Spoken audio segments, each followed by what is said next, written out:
जय जगन्नाथ सांग माने आशा करुछि भलरे थिबे समस्ते।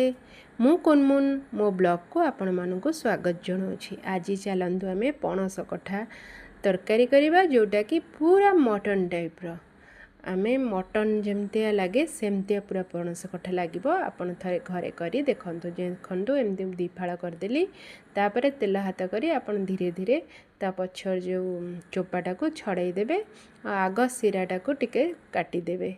काटी सारा पर आपण छोट छोट खंड कर एमती पानी रे पकई देबे। जदि पारिबे पानी रे टिके हळदी भी पकई देले भल। आ सबु तरकारी रो सार तो होची आलू। जेमती तरकारी लुण न पड़ले तरकारी ही बेसुआद लगे सेमती आलू न पड़ले तरकारी ही भल लगे नहीं। तेणुक मु सबु तरकारी आलू पकाए जेने चिकेन हो मटन हो जहाँ थे भी हेले मु आलू पकाए। इठे देखंतु मु अदा रसुण पियाज नहीं जाइछि बाटिबा पई।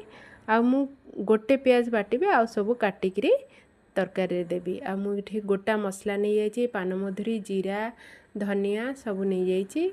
आ ताकु तेजपत्र सब बाटी देबी गोटा मसला और पोस्त टिके पछरे बाटिकरी ताकु दबा। वर्तमान मु लुण हल्दी जो पणस कठारे पकई थे एटा बटा मसला देखंतु बाटी देइछि। तापर मु एखा लुण हल्दी गोले थिबा पणस कठा को तेल गरम हे गलानी मोर पैन रे मु ताकु धीरे धीरे भाजी देबी।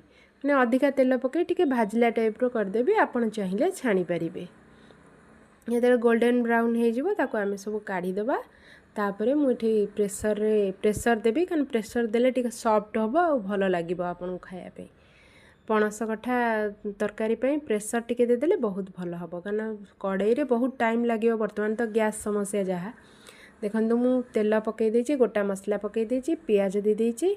इठे मु अदा रसुण पेस्ट जहा करिथिली पेस्ट गोटा मसला ताकु सब दे देछि। भलो भाबरे ताकु कसी देबी। से टिके कसी हो गला परे मु तादरे पणस कठा जो छाणी के रखिदेबी ताकू दे देबी। ताकू कसी हो गला परे पोस्त दे दे।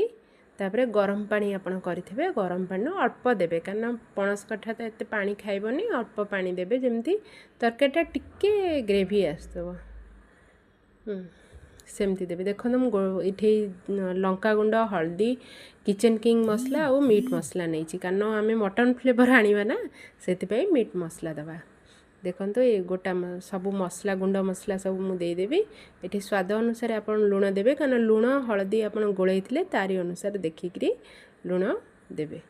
ये अल्प पानी दे आउटे कसी दे मुझे पणस कठा पकईदेवी गोटे सीटी देवे आ बहुत बढ़िया लगे। थरे घरे करी देखंतु देखंतु मो तरकारी केते बढ़िया होइछि। रहूछि जय जगन्नाथ।